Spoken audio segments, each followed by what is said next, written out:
మనకు ఆలోచించేటటువంటి ఒక చక్కని దేవుని సందేశాన్ని ఈ సమయంలో మనం ధ్యానం చేయబోతున్నాం. కాబట్టి బైబిల్ గ్రంథం ఉన్న ప్రతి ఒక్కరు కూడా తెరిచి చెప్పబడినటువంటి అంశములు వాక్యములో ఉన్నావో లేవో, అలాగున ఉన్నావో లేవో ఖచ్చితంగా మనం దేవుని వాక్యాన్ని చూసుకుంటూ దాన్ని ధ్యానించగలిగితే మన జీవితాలు ఎంతో ధన్యమవుతాయి.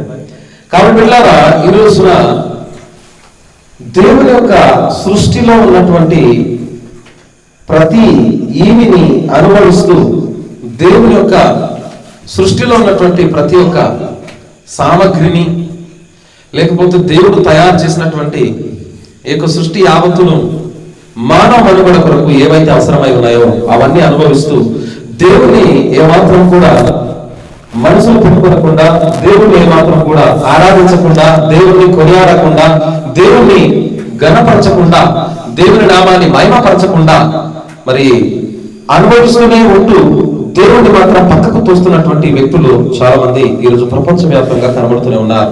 ఈరోజు సజీవంగా మనం ఉన్నామంటే దేవుని కృప వలన మాత్రమే ఉన్నాం. ప్రాణాలతో ఉన్నాం, బ్రతికి బట్ట కట్టగలిగామంటే దేవుని కృప వలన మాత్రమే. ఈ రోజున అనేక మంది ప్రాణాలతో ఉన్నారు, చలించుతున్నారు, జీవిస్తూ ఉన్నారు, బ్రతుకుతున్నారు, మాట్లాడుతూ ఉన్నారు, ఊపిరి పీల్చుకుంటూ ఉన్నారు. అలాగనే మరి వారి కార్యకలాపాల్లో నిమగ్నం అవుతున్నారు. ఎవరి వలన అంటే దేవుని వలన మాత్రమే. అయితే మన జీవానికి ఉనికి అయినటువంటి దేవుని మాత్రము ఈ రోజు పక్కన పెడుతూ అనేక మంది దేవుని చిత్తానికి లొంగక వంగక, దేవుడు ఎంత ప్రేమించినా గాని, దేవుడు ఎంత మేలు చేసినా గాని, దేవుడు ఎంత ఉపకారం చేసినా గాని, దేవుడు చేసిన ఉపకారములను వారు మర్చిపోతూ దేవుణ్ణి పక్కన పెడుతూ, దేవుణ్ణి తిరస్కరిస్తూ, దేవుణ్ణి మరి ఏమాత్రం కూడా భయం, భక్తి, విధేయత లేకుండా జీవించేటువంటి వారు అనేక మంది కనబడుతూ ఉన్నారు. అయితే దేవుణ్ణి ఎప్పుడు మహిమపరచవలసి ఉండిందో అప్పుడు మహిమపరచక, దేవుడిని ఎప్పుడు కొనియాడవలసి ఉండిందో అప్పుడు కొనియాడక, దేవుని ఎప్పుడైతే స్తుతించవలసి ఉంటుందో అప్పుడు స్తుతించక, దేవుని నామాన్ని ఎప్పుడైతే ఉన్నతమైన స్థాయిలోకి తీసుకొని వెళ్ళవలసిన వారమై ఉంటామో అప్పుడే దేవుని నామాన్ని ఉన్నతమైన స్థానంలోకి తీసుకొని వెళ్ళక, ప్రతి పరిస్థితిలో కూడా దేవుడికి ఎంతో దుఃఖపెడుతూ, దేవుడికి ఎంతో బాధ పెడుతూ, దేవుడికి ఎంతో అవమానపరుస్తున్నటువంటి వ్యక్తుల్లో అనేక మంది ఉంటూ ఉన్నారు. మీకు అర్థం కావడానికి ఒక మాట చెప్పి నేను ముందుకు వెళ్తాను. ఏమండి, సమాజంలో ఒక వ్యక్తి ఎప్పుడైతే గౌరవించదగినటువంటి వ్యక్తిగా ఉంటాడో, ఎప్పుడైతే గౌరవం పొందాలని అనుకుంటాడో, అప్పుడు గౌరవం ఆశిస్తున్నప్పుడు గౌరవానికి బదులుగా అగౌరవాన్ని, ఘనతకు బదులుగా ఘనహీనతను, లేక దేవుని ఉన్నతమైన స్థానంలో పెట్టకుండా దేవుని చాలా తక్కువగా చులకనగా చేస్తూ దేవుని పక్కన పెట్టేటువంటి పరిస్థితుల్లో అనేక మంది జీవిస్తూ ఉన్నారు. ఉదాహరణకు మీకు ఒక మాట చెప్పిన ముందుకు వెళ్తాను, జాగ్రత్తగా మీరు వెళ్ళాలి. ఒక వ్యక్తి జీవితంలో ఎవరి ద్వారా అయితే ఘనత కోరుకోవాలని ఆయన ఆశిస్తూ ఉంటాడో, ఇదిగో ఈ సందర్భం రానే వచ్చింది కాబట్టి నన్ను హెచ్చిస్తారేమో, నన్ను ఘనపరుస్తారేమో, నన్ను ఉన్నతమైన స్థానంలోకి నన్ను నిలబడతారేమో, నా యొక్క కష్టాన్ని బట్టి, నా ప్రయాసాన్ని బట్టి, నా పనిని బట్టి, నేను చేస్తున్నటువంటి క్రియను బట్టి నన్ను గుర్తించగలిగి నన్ను స్థాయిలోకి తీసుకొస్తారేమో అని ఆ వ్యక్తి ఎంతో ఎదురు చూస్తున్నప్పుడు ఆయనకు మరి ఆ ఘనతకు బదులుగా అవమానమును, ఏమని మరి మహిమకు బదులుగా మరి దేవుని యొక్క చిత్తానికి వ్యతిరేకంగా ఉంటూ దేవుని అగౌరవపరిచిన పరిస్థితులు ఎదురవుతున్నప్పుడు దేవుడు కూడా ఎంత బాధపడతాడో ఒకసారి ఆలోచించండి. ఎందుకంటే అలా కీర్తనల గ్రంథం తెరవడం, ఒకసారి కీర్తనలు 4వ కీర్తన 2వ వాక్యం చదవగలిగితే అందులో ఒక మాట దేవుడు తన బాధను వ్యక్తపరుస్తూ మాట్లాడినటువంటి మాట. ఈ మాట ఆనాటికి నేటికి ఏ నాటికైనా, ఎప్పటికైనా, అప్పటికైనా, ఎప్పటికైనా సరే ఇదే జరుగుతుంది. కాబట్టి ఈ రోజున దేవుడి వాక్యానికి విధేయత చూపిస్తున్నటువంటి మీలో, దేవుడి చిత్తాన్ని తెలుసుకున్నటువంటి మీలో, దేవుడి వాక్యాన్ని అనుసరిస్తున్నటువంటి మీలో ఈ వాక్యం పట్ల ఎంత మీరు రెస్పాన్స్ కలిగి ఉంటారో ఒకసారి వాక్యం చదివిన తర్వాత మీకు మీరే అర్థం చేసుకోవాలి.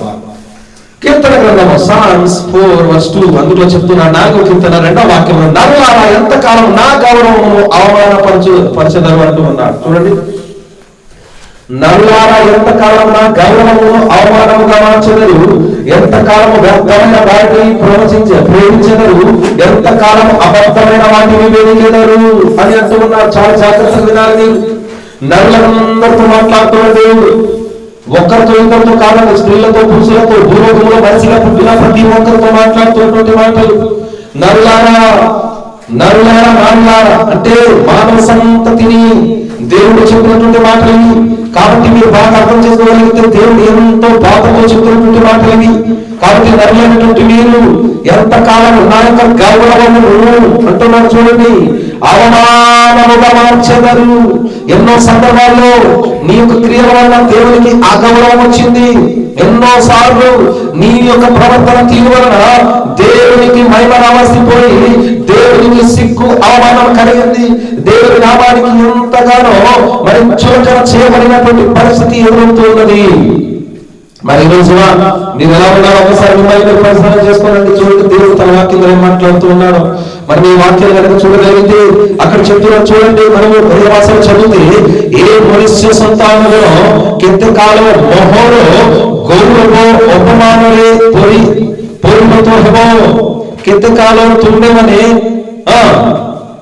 ఒసారతము స్నేహం కొరిబో హో మిథ్యారే అన్వేషణ కొరిబో అంటున్నాడు. చూసారండి, ఎంతకాలం అంటే ఎంత కాలం అండి నా యొక్క గౌరవాన్ని అవమానంగా మీరు చూస్తూ ఉంటారు అని అంటూ ఉన్నాడు. ఇందులో చెప్తున్నాడు, ఏ మనుష్యం కబ్ తక్ మేరీ మహిమక అనాదర హోతా రహేగా అంటూ ఉన్నాడు. ఇంగ్లీష్ లో చూస్తే అక్కడ అంటున్నాడు, you people who long will you turn my honour into shame అంటున్నాడు. How long will you love that which is worthless and seek after lies అంటూ ఉన్నాడు. ఎంత కాలము నేను దేవుడు అయితే నన్ను కనపరచడానికి నేను ఎందుకు రాలేకపోతున్నాను? నేను సృష్టికర్త కదా, నా ద్వారా నేను సృష్టించబడి ఉన్నాను. మీ జీవానికి మూలం నేనే, మీ ప్రాణానికి మూలం నేనే అయినప్పుడు నన్ను కనపరచడానికి ప్రజలు ఎక్కడ ఉన్నారని దేవుడు మాట్లాడుతూ ఉన్నాడు. మలాకి గ్రంథంలో వాక్యం చదవగలిగితే అందులో దేవుడు మాట చెప్తున్నాడు. చూడండి, మలాకి గ్రంథంలో అధ్యాయము 6వ వాక్యము అందులో నుంచి చూసినట్లయితే దేవుడు మాట్లాడుతూ చూద్దాం ఒకసారి. మలాకి గ్రంథము 1వ అధ్యాయము 6వ వాక్యం చూడండి. మలాకి చాప్టర్ 1:6 లో చెప్తూ ఉన్నాడు. చూడండి, తెచ్చిన చదువు. మలాకి గ్రంథం 1వ అధ్యాయం 6వ వాక్యం అందులో నుంచి దేవుడు చెప్తున్నటువంటి మాట ఏం చెప్తున్నాడు చూడండి. కుమారుడు తన తండ్రిని కనపరచును కదా, దాసుడు తన యజమానిని కనపరచును కదా అంటున్నాడు. ఏమంటున్నాడండి? కుమారుడు తండ్రిని కనపరచును కదా అంటున్నాడు. మొట్టమొదటి చెప్తున్నాడు, కుమారుడు తన యొక్క తండ్రిని కనపరచాలి. వారు ఇక్కడ కుమారుడు అయితే, నీ కుమార్తె అయితే నిన్ను కనిన నీ తండ్రికి నీవు కనపరిచేటువంటి వ్యక్తిగా ఉండాలి అంటూ ఉన్నాడు. ఇంకా కిందికి చూస్తే యజమానులను కనపరచాలి. ఎవరు? దాసుడైనటువంటి వాడు. నీవు దేవుడికి దాసుడు అయితే దేవుని కనపరిచే వ్యక్తిగా ఉండాలని ప్రభు మాట్లాడుతూ ఉన్నాడు.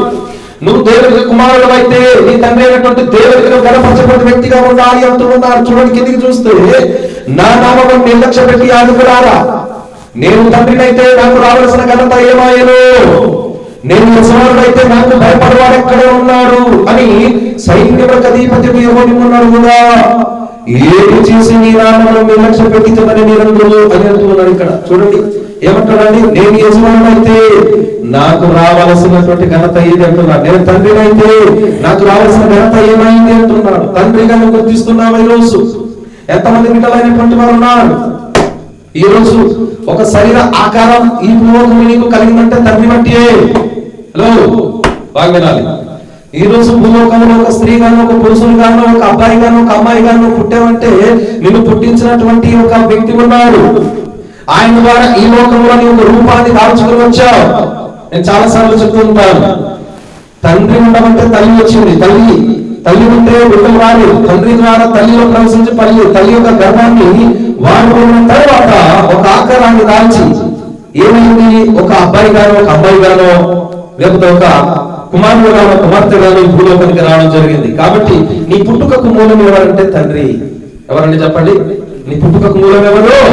తండ్రి అయినటువంటి వ్యక్తి. కాబట్టి ఇక్కడ బైబిల్లో చెప్పబడుతున్నది, నేను తండ్రినైతే కుమారుడు తండ్రిని కనపరచాలి కదా. హలో, కుమారుడు ఏం చేయాలి? తండ్రిని గణపరచాలి. మరి ఏది? గణపరచుచున్నావా, అవమానపరచుచున్నావా? దేవుడు అంటాడు, నేను యజమానుడిని కదా అంటున్నాడు. నీవు యజమానివైతే దాసుడు యజమానుడు ఏం చేయాలి? దాసుడు యజమానుని గణపరచాలి. ఇక్కడ అంటున్నటువంటి మాటలు మీరు బాగా అర్థం చేసుకోండి. ఏం చెప్తున్నాడు ఇక్కడ? నేను యజమానుడైతే నాకు గణపరిచేటువంటి దాసుడిని, నేను తండ్రినైతే నాకు గణపరిచేటువంటి కుమారుడని దేవుడు తన వాక్యం ద్వారా మనకి ఈరోజు హెచ్చరికతో మాట్లాడుతూ ఉన్నాడు. ఏమండి, మీకు అర్థం కావడానికి యేషయా గ్రంథం 64వ అధ్యాయం 8వ వాక్యం చదవగలిగితే అక్కడ చెప్తున్నాడు ఒక మాట. చూడండి ఏమంటున్నాడు. 64వ అధ్యాయం 8వ వాక్యం చూడండి. యేషయా గ్రంథం 64:8లో చెప్తూ ఉన్నాడు, నీవే మాకు తండ్రివి అంటున్నాడు. తండ్రి అయినటువంటి నీకు మేము స్తుతిస్తున్నాం, ఆరాధిస్తున్నాం, ఘనపరుస్తున్నాం, కొనియాడుతున్నాం అని చెప్పబడుతున్నది. మరి ఈ రోజున తండ్రిని గుర్తించినటువంటి వారు ఎంతమంది ఉన్నారు? తండ్రిని గణపరిచేటువంటి వారు ఎంతమంది ఉన్నారు? 64వ అధ్యాయంలో 8వ వాక్యం చదివితే, యెహోవా నీవే మాకు తండ్రివి, మేము జీవితమన్ను, నీవు మాకు కొమ్మలి వాడు, మేమందరం నీ చేతి పని అయి ఉన్నాము అని అంటూ ఉన్నాడు. ఏమండి, నువ్వు మాకు తండ్రి అయి ఉన్నావు, మేము నీకు బిడ్డలమై ఉన్నాము, మేము జీవితమన్నులము, నీవు మాకు కుమ్మరి వాడిగా ఉన్నావు. కాబట్టి ఈ రోజు ఒక రూపం రావడానికి, ఒక స్వరూపం రావడానికి, ఈ రోజు ఒక ఆకారాన్ని దాల్చడానికి నీవే మాకు మూల కారకులైనటువంటి వ్యక్తిగా ఉన్నావు. కావున నిన్ను స్తుతిస్తున్నాము, నిన్ను ఆరాధిస్తున్నాము అనేటువంటి మాట ఇక్కడ మనం చెప్పబడుతుంది బిడ్డలారా. అయితే ఈ రోజున మీలో ఎంతమంది గుర్తించగలుగుతున్నారు? ఎంతమంది గుర్తించగలుగుతున్నారండి? మలాకి గ్రంథం 1:6లో మనం చూసినట్లుగా కుమారుడు తండ్రిని కనపరచాలి, దాసుడు యజమానుని కనపరచాలి. అయితే నేను తండ్రిని అయితే కుమారుడు ఎక్కడా, నేను యజమానుడు అయితే దాసుడు ఎక్కడా, నన్ను కనపరిచేటువంటి వారు ఎక్కడ ఉన్నారని దేవుడు తన వాక్యంలో మనకి ఈ రోజు హెచ్చరిక పూర్వకంగా తెలియజేస్తూ ఉన్నారు. కీర్తన 4:2లో మనం చదివినాం. ఏమని చదివి, ఎంత కాలం గౌరవమును అవమానపరుస్తున్నారు అంటూ ఉన్నాడు. ఎక్కడైతే గౌరవాన్ని పొందాలనుకుంటానో అక్కడే అవమానపరుస్తూ ఉన్నారు మీరు అని అంటూ ఉన్నాడు. భర్తగా భార్య అయినటువంటి వ్యక్తి కూడా భర్తని ఎలా గౌరవించాలన్నటువంటిది దేవుడు తన వాక్యంలో తెలియజేస్తున్న. కొరింథీయులకు రాసిన మొదటి పత్రిక 11వ అధ్యాయం 3వ వాక్యం చూద్దాం. సత్యనండి, కొరింథీయులకు రాసిన మొదటి పత్రిక 11వ అధ్యాయం 3వ వాక్యం చదువుతూ అందుట్లో అంటూ ఉన్నారు, ప్రతి పురుషునికి శిరస్సు క్రీస్తనియు, స్త్రీకి శిరస్సు పురుషుడనియు, క్రీస్తులకు శిరస్సు దేవుడనియు మీరు తెలుసుకునవలెనని కోరుచున్నాను అనే పదం ఇక్కడ మనం చూస్తూ ఉన్నాం. ఏంటండి, స్త్రీకి శిరస్సు ఎవరన్నా? పురుషుడు. కాబట్టి ఈరోజు ఒక తండ్రికి కుమారుడు కనపరచాలి, ఒక యజమానునికి దాసుడు కనపరచాలి, ఒక భర్తకు ఒక భార్య కూడా కనపరిచేటువంటి స్థాయిలో ఉండాలి. నేను ఏ స్థాయిలో ఉంటే మీరు నా స్థాయికి తగ్గట్టు నన్ను గౌరవించేటువంటి వారికి మీరు ఉండాలని దేవుడు అంటూ ఉన్నాడు. పిల్లలైనటువంటి వారికి అంటున్నాడు, దాసులైనటువంటి వారికి అంటున్నాడు, అలాగే భార్యగా ఉన్నటువంటి వ్యక్తి కూడా చెప్తూ ఉన్నాడు. దేవుడు ఏమని చెప్తున్నాడు చూడండి, మీకు అర్థం కావడానికి మరొక వాక్యం ఎఫెసీయులకు రాసిన పత్రిక 5వ అధ్యాయం 22వ వాక్యం. ఎఫెసీ పత్రిక 5:22 చూడండి ఏం చెప్పబడింది వాక్యంలో. ఎఫెసీ పత్రిక 5వ అధ్యాయం 22వ వాక్యం చదవండి అందరూ. 5:22 ఎఫెసీ పత్రిక. అక్కడ చెప్తున్నాడు, ఏమనంటున్నాడండి, స్త్రీలారా ప్రభునకు వలె మీ సొంత పురుషులకు లోబడి ఉండుడి అనేటువంటి పదాన్ని అక్కడ మనం చూస్తూ ఉన్నాం. ఏమండి 24వ వాక్యంలో, సంఘము క్రీస్తునకు లోబడినట్టు భార్యలు కూడా ప్రతి విషయంలోనూ తమ స్వపురుషులకు, ఏమండి తమ పురుషులకు లోబడవలను అనేటువంటి పదం రాయబడింది. తిరిగి జవాబు చెప్పకూడదని అంటూ ఉన్నాడు. నీ తండ్రి నేను గణపరచాలి, నీ కుమారుడు అయితే కుమార్తె అయితే, నీ యజమానుని నువ్వు గణపరచాలి, నువ్వు దాసుడు అయితే దాసురాలు అయితే, అలాగే నీవు ఒక భార్య అయితే భర్తను కూడా ఏం చేయాలట, నువ్వు గణపరచాలి అని చెప్తూ ఉన్నాడు. ఎందుకో తెలుసా, భర్తకి ఎదురు చెప్పడానికి నీకు లేదు. ఆ భర్త ఉండబట్టే భార్య అనే పదం నీకు వచ్చింది. ఆ భర్త కనుక లేకపోతే ఈ రోజు నీ నామము నీ అడ్రస్ లేకుండా పోవు. కాబట్టి ఈ రోజున శిరస్సు అంటే తలకు చోడ విలువిచ్చాడు దేవుడు. ఎందుకంటే తలలో మెదడు ఉంటుంది, తలలో కనులు ఉంటాయి, తలలో నోరు ఉంటుంది, తలలో నాలుక ఉంటుంది, తలలో చెవులు కూడా ఉంటాయి, తలలో విలువైనటువంటి సామగ్రి అంతా ఉంటుంది. ఈ యొక్క శరీరం కంటే తల చాలా ప్రాముఖ్యమైనటువంటిది. కాబట్టి స్త్రీకి పురుషుడు శిరస్సు లాగా అంటే తలలాగా ఉన్నాడు కనుక ఆ తలను మనం గణపరిచేటువంటి వ్యక్తులంగా ఉండాలి. భర్తకు గౌరవించాలి అనేటువంటి పదం ఇక్కడ మనం చూస్తాం. పేతురు రాసిన మొదటి పత్రిక 3వ అధ్యాయం 1వ వాక్యంలో చదవగలిగితే అక్కడ కూడా అంటూ ఉన్నాడు, స్త్రీలారా మీ సొంత పురుషులకు లేక మీ భర్తలకు మీరు లోబడి ఉండాలి అనేటువంటి పదము అక్కడ కూడా మనం చూస్తూ ఉన్నాం. మరి ఈ రోజున భార్యలైనటువంటి మీరు ఎంతవరకు గౌరవిస్తున్నారు మీ భర్తను? మీ భర్త మీ వల్ల గౌరవాన్ని పొందుతున్నారా, అగౌరవాన్ని పొందుతున్నారా? చూడండి పేతురు రాసిన మొదటి పత్రిక 3వ అధ్యాయం 1వ వాక్యం ఏమన్నారండి, అటువలే స్త్రీలారా మీ స్వపురుషులకు లోబడి ఉండుడి అంటున్నారు. పురుషులకు లోబడాలి. ఎంతమంది లోబడుతున్నారు? తిరుగుబాటు తత్వం. ఒక కుమార్తెనైనా నీవు తండ్రికి లోబడటం లేదు, ఒక కుమారుడైనా నీవు తండ్రికి లోబడటం లేదు, ఒక దాసుడైనా నీవు యజమానుడైన దేవుడికి లోబడటం లేదు, ఒక దాసురాలైన నీవు నీ యొక్క యజమానుడైన దేవుడికి లోబడటం లేదు, ఒక భార్యమైన నీవు నీ భర్త కూడా లోబడటం లేదు. ఏమంటే నాకు దేవుడు వాక్యం ద్వారా మాకు హెచ్చరిక చేసినట్టుగా, నేను తండ్రిని అయితే నా కుమారుడు ఎక్కడ అంటున్నాడు, నేను తండ్రిని అయితే నా కుమార్తె ఎక్కడ అంటూ ఉన్నాడు. అలాగే దేవుడు మనకు భర్త అయి ఉన్నారు. యేసయ్య గ్రంథం మనం చూస్తాం. చూడండి మీకు అర్థం కావడానికి వాక్యం చూపిస్తూ ఉన్నాను. ఏమంటాడో తెలుసా? యెషయా గ్రంథం తెరవండి ఒకసారి. యెషయా గ్రంథంలో దేవుడు చెప్తున్నాడు, నిన్ను సృష్టించిన వాడు నీకు భర్త అయి ఉన్నాడు. ఎవరంట? నీకు సృష్టించినటువంటి సృష్టికర్త అయిన దేవుడు నీకు భర్త అయి ఉన్నాడు. కాబట్టి భర్తమైనటువంటి దేవుడు ఈ రోజున భర్తకు మనం లోబడినటువంటి వ్యక్తులంగా ఉండాలి. నిన్ను సృష్టించిన సృష్టికర్త అయిన దేవుడికి లోబడాలి. ఎవరి కానీ ఈ రోజు లోబడేటువంటి వారు లేరు. తిరుగుబాటు చేసేటువంటి వారు ఎక్కువ మంది ఉన్నారు. దేవుని చిత్తానికి, దేవుని వాక్యానికి లోబడకుండా ప్రతి దానికి రివర్స్ గేరేసేటువంటి వారు ఉన్నారు. నేను భర్తనైతే నాకు గౌరవించే భార్య ఎక్కడా అన్నట్టుగా దేవుడు మాట్లాడుతున్నాడు. నేను యజమానుడైతే నన్ను గణపరిచే దాసుడు ఎక్కడా, దాసి ఎక్కడ అంటూ ఉన్నాడు. నేను తండ్రినైతే నాకు గౌరవించిన కుమారుడు కుమార్తె ఏమి అని అడుగుతున్నాడు దేవుడు. మరి ఈరోజు ఆ మాటకి జవాబు ఉందా? నీకు జవాబుందా? నీ బట్టి నీ దేవుడు ఎంత అవమానపడుతున్నాడేమో. కాబట్టి నీ బట్టి నీ దేవుడు ఎంతో బాధపడుతున్నాడేమో. నువ్వు చేసిన ఘన కార్యాల వల్ల, నువ్వు చేసినటువంటి గొప్ప కార్యాల వల్ల గడిగడికి ఆయన బాధపడుతున్నాడేమో. నీ భర్తకు బాధపడుతున్నావేమో, నీ దేవుడికి బాధపడుతున్నావేమో. యెషయా గ్రంథం 54:5 వాక్యం చూసినట్లయితే, నిన్ను సృష్టించిన వాడు నీకు భర్త అయి ఉన్నాడు అని అంటూ ఉన్నాడు. భర్త అయి ఉన్నాడు. ఎవడు భర్తతో ఉన్నాడు? భర్తలాగా ఎవరు కనబడుతున్నారు? దేవుడు. అంటే దీన్ని ఎలా చెప్పుకోవచ్చు? నేను భర్తనైతే నాకు లోబడే భార్య ఎక్కడా? నేను తండ్రినైతే నాకు లోబడే పిల్లలు ఎక్కడా? నేను యజమానుడైతే నాకు భయపడే దాసురాలు ఎక్కడా అని అంటూ ఉన్నాడు. రోజు రోజుకి కొంతమందికి కొవ్వు పెరిగిపోతూ ఉంది. రోజు రోజుకు కొంతమందికి గర్వం ఎక్కువైపోతుంది తప్ప లోబడే తత్వం లేదు, లోబడే మనస్తత్వం లేదు. ప్రతిదానికి తిరుగుబాటు తత్వం. దేవుడు బాధపడినట్టు ఇక్కడ వ్యక్తి కూడా బాధపడుతూ ఉన్నాడు. ఎక్కడ గౌరవం పొందాలనుకుంటామో అక్కడే అగౌరవం, ఎక్కడ ఘనత రావాలనుకుంటామో అక్కడే అఘనత. దేవుడు కూడా బాధపడుతున్నాడని. నాకు మహిమ పరుస్తారేమో, నన్ను స్తుతిస్తారేమో, నన్ను ఆరాధిస్తారేమో, నన్ను కొనియాడతారేమో, నా పేరు ఉన్నతమైన స్థాయికి తీసుకెళ్తారేమో ఎదురు చూసినప్పుడు ప్రతిసారి దేవునికి బాధే. అందుకే కీర్తన 4:2 చదివినాం మనం. ఎంత కాలము, ఇంకెంత కాలం అండి నాకు గౌరవాన్ని అగౌరవం మారుస్తున్నారు మీరు అంటున్నాడు దేవుడు. ఈ రోజున దేవుడు ఎంత బాధతో మాట్లాడుతున్నటువంటి మాటలు ఇవి. కాబట్టి ఆ భర్త అయినటువంటి దేవుడు ఒక దినం రాబోతుంది ఆయన కోపపడేటువంటి రోజు. సామెతల గ్రంథం 6వ అధ్యాయం 34వ వచనం చదవండి ఒకసారి. సామెతలు 6వ అధ్యాయం 34వ వచనం చదవండి. అక్కడ చెప్తున్నాడు కదా, ఏమంటున్నాడు చూడండి. మీరు నన్ను గణపరచకపోయి నన్ను అగౌరవపరుస్తున్నారు, నన్ను అవమానపరుస్తున్నారని దేవుడు ఎంతగానో బాధపడుతున్నాడు. కాబట్టి భర్త అయినటువంటి దేవుడు ఒక దినం రాబోతుంది, ఆయన వస్తూ ఉన్నాడు. ఆయన వచ్చినప్పుడు ఏం జరగబోతుందో చూడండి. సామెతల గ్రంథం 6వ అధ్యాయం 34వ వచనం చదవండి. భర్తకు పుట్టు రోషము మహారౌద్రము గలది, ప్రతీకారము చేయు కాలమందు అట్టివాడు కనికరపడడు. చాలా భయంకరమైనటువంటి మాట ఇది. చూసారా? భర్తకు పుట్టు రోషం మహారౌద్రం గలది. భర్త అంటే భర్త, నిన్ను కట్టుకున్న భర్త అనుకుంటున్నావేమో. ఒకళ్ళు నిన్ను కట్టుకున్న భర్త విడిచిపెట్టినా నీవు సృష్టించిన నీ భర్త అయినటువంటి దేవుడు మాత్రం నిన్ను విడిచిపెట్టాడు. జాగ్రత్త. మీలో చాలా మందికి అలంబలం ఎక్కువ.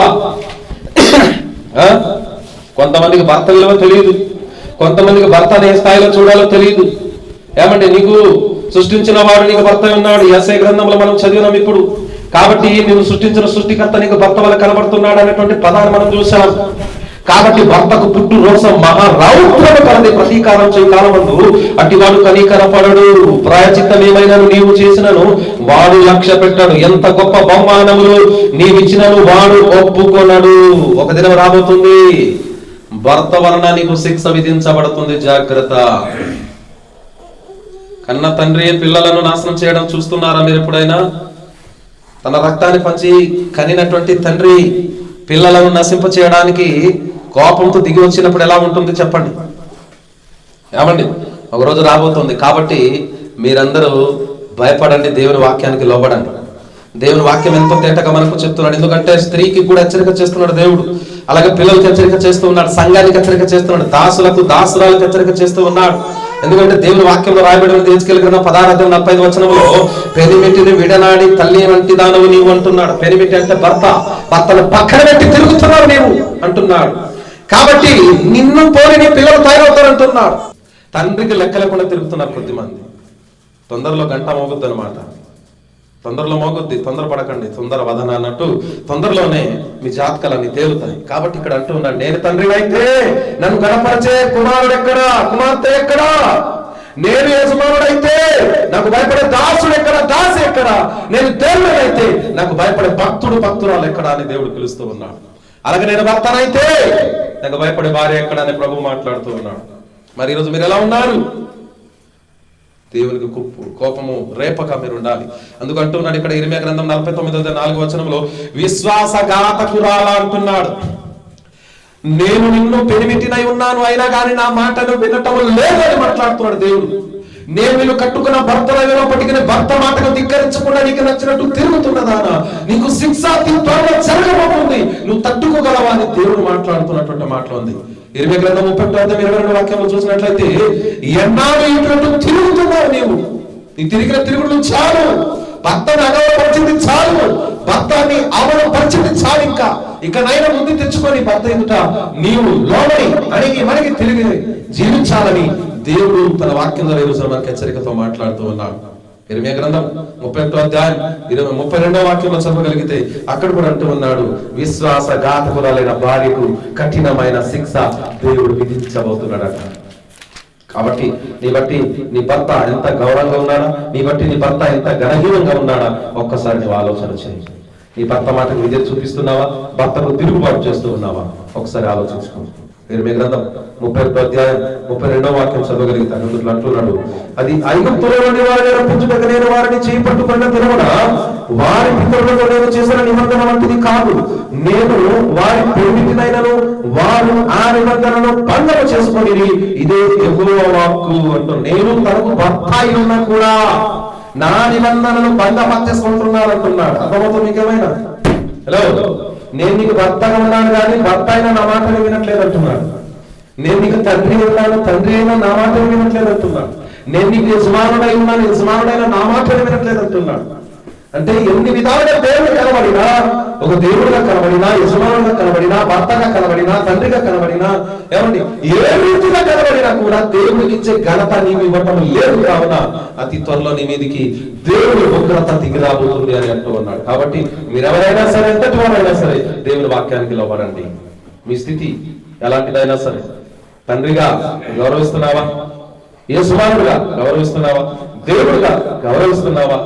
ఏమండి ఈ రోజు నీ పరిస్థితి ఎలా ఉందో ఒక్కసారి ఉన్న పాట మోకాల మీద నిలబడి, నిజమే ప్రభువా, ఎంతకాలం నా క్రియల వలన నేను నిన్ను అగౌరవపరుస్తున్నాను, ఎంతకాలం ప్రభువా ఇప్పటి వరకు నేను అలాగే జీవిస్తూ ఉన్నాను, దయచేసి నన్ను క్షమించు, ఈ రోజు నుంచి నేను కళ్ళు తెరుచుకొని నేను నిన్ను గణపరుస్తాను ప్రభువా. నువ్వు సృష్టికర్తమైన దేవుడు అయితే నేను నీ సృష్టిని, నువ్వు నా దేవుడు కాబట్టి నేను నీ భక్తుని భక్తురాలుగా ఉంటూ నిన్ను గణపరుస్తానని చెప్దాం. ప్రభువా, నువ్వు నాకు తండ్రి అయితే నేను నీ కుమారుడుగా ఉంటాను, నిన్ను గణపరుస్తాను ప్రభువా, నిన్ను అవమానపరచను ప్రభా. ఇంతవరకు నేను చేసిన పనుల వల్ల సమాజంలో ఎన్నోసార్లు నీకు అవమానం కలిగింది, ఇక నేను అవమానం కలిగినాను ప్రభు, నన్ను క్షమించమని చెప్పి అడుగుదాం. ప్రతి ఒక్కరు కూడా మోకాల మీద నిల్చొని ప్రభుని అడగండి. ప్రభువా, నీవు నా తండ్రివి, నేను నిన్ను గణపరుస్తాను. ప్రభువా, నీవు నా దేవుడవు, నేను నిన్ను గణపరుస్తాను. ప్రభువా, నీవు నాకు భర్తవై ఉన్నావు, నేను నీకు లోబడతాను. ప్రభువా, నీవు నాకు సృష్టికర్తవు, నేను నీకు సృష్టిని కాబట్టి నీకు లోబడతాను. అట్టి కృప భాగం నాకు దయచేయమని అడుగుదాం. ప్రభువా, నీవు నాకు భర్తవై ఉన్నావు కాబట్టి నీకు రోసం పుట్టించే స్థితిలో నేను ఉండకుండా నేను లోబడే భాగ్యం నాకు దయచేయమని ప్రతి ఒక్కరు కూడా అడుగుదాం. ప్రార్థన పూర్వకంగా ప్రతి ఒక్కరు కూడా అడుగుదాం. నీ పరిస్థితి ఎలా ఉంది, నీ స్థితి ఎలా ఉంది? ఇప్పటికైనా లొంగి వంగి దేవుని చిత్తానికి లోబడి దేవునికి ఉగ్రత వచ్చి తప్పించబడతావా, లేక దేవుని ఉగ్రత పాలవుతావా? నిర్ణయం నీకే.